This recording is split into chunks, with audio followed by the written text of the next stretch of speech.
Hello, everybody. My name is Tamara Greer, and I am the Access Services Coordinator at the Cleveland State Community College Library. And I'm going to be doing a short reading for our African American read-in from the book Olympic Pride, American Prejudice by Deborah Riley Draper and Travis Thrasher. So the first one that I'm going to be doing actually comes from the beginning of the book when they're talking about the African American athletes' home lives when they were children.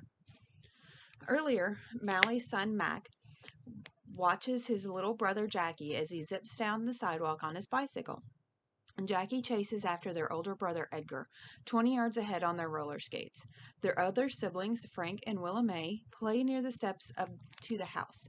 As the 5-year-old tries to take a corner, the bike skips off the cement and stutters to a halt, tossing Jackie onto the grass. Nobody worries because they know he's tough, but Mac rushes over regardless just to make sure nothing is broken. "You okay?" 10-year-old Mac asks as he grabs Jackie's hand and pulls him up. His brother gave him a mischievous grin and says he's fine.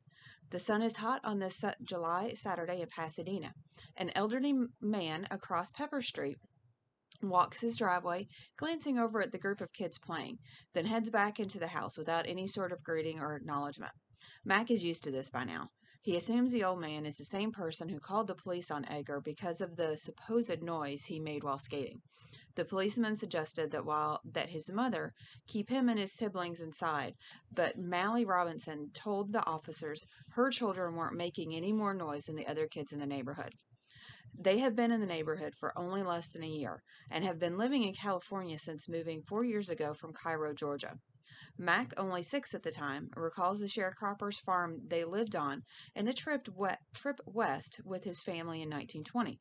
Sometimes the memories find their way into his dreams at night. He'd see his father coming in after working in the fields for barely any pay, and then one day never coming in again. Moving into that smaller cabin, and Mom being forced to find any work possible, the 13 of them packed in a dark and cramped train car headed west. His mother comes from a family of 14 children, with Mally born right in the middle. Growing up in Georgia, she lived on land her parents owned and made it all the way up to the 6th grade in school. 2 rare accomplishments for an African American child growing up in the South at the turn of the century. Her parents were slaves, and they stressed the value of education to their children. More than that, the McGriffs instilled in their family the value of faith so much that Mally, only 10 years old, taught her father how to read the Bible. She will eventually do the same with Mac and her 4 other children, living out the importance of her Christian walk and the unity of her family, both necessary for a black family living in the South. After marrying Jerry Robinson, much to her father's displeasure, Mally finds her husband being taken advantage of by his boss at the plantation. She speaks up, fighting for Jerry and their family. Instead of paying paltry monthly wages, the plantation boss allows the Robinsons to become sharecroppers. The scraps they have been living on soon turn into a bounty of hogs, chickens, turkeys, cotton, corn, sugarcane, and more. Yet, with the provisions they are now beginning to accumulate thanks to Mally's effort, Jerry looks elsewhere in both his life and his marriage. Twice he leaves Mally and the family, and both times he comes back to open arms. The third time is his last, however, with Jerry telling his wife and 5 children goodbye at a train station on July 28, 1919. There are rumors of an affair known by many. Mally eventually learns Jerry was employed at a sawmill and living with another woman. Matters become worse when her husband's boss discovers she willingly helped Jerry leave, resulting in the Robinson families being forced to move 2 times into smaller, unacceptable houses on the plantation. Exhausted by the constant moves and by the oppressive nature of sharecropping, Millie decides to leave Georgia. In May 1920, along with her young sister Cora Wade, her brother-in-law, and their 2 sons, the Robinsons make the pilgrimage to the hope and warmth of California where Mally's half-brother lives. "If you want to get closer to heaven, visit California," Burton Thomas, her half-brother, tells her. Burton, Mac's uncle, eventually persuades them to move west. After the 2 families share a cramped apartment for a few weeks, Mally and her children move into a small, spacious home along with Burton. Mally, having saved up enough money from her job as a domestic worker, is able to pull her money together with Cora and Samuel Wade to buy a house at 121 Pepper Street. The large two-story house in the all-white neighborhood contains 5 bedrooms and 2 baths.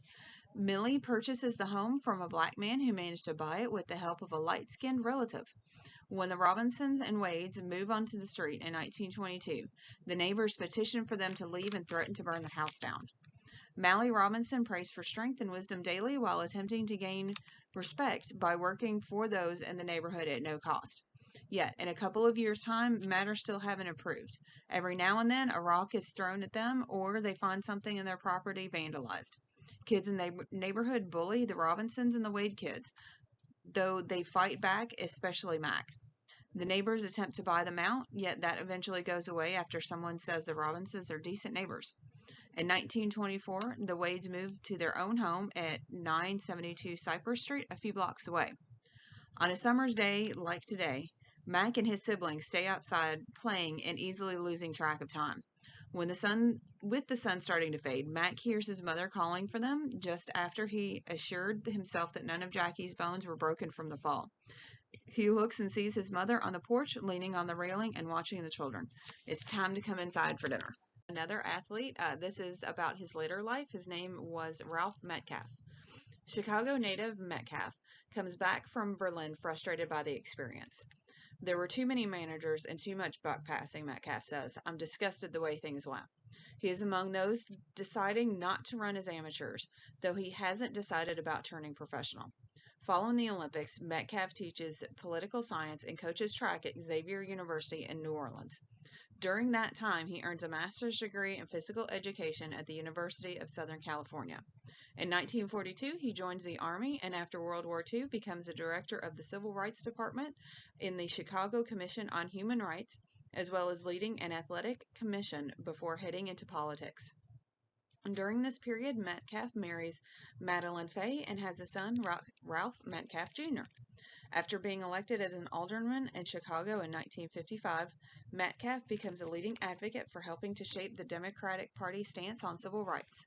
As an ally to Mayor Richard Daley of Chicago for many years, Ralph speaks truth to power, severing his relationship with the mayor's office after commissioning a report entitled The Misuse of Police Authority in Chicago.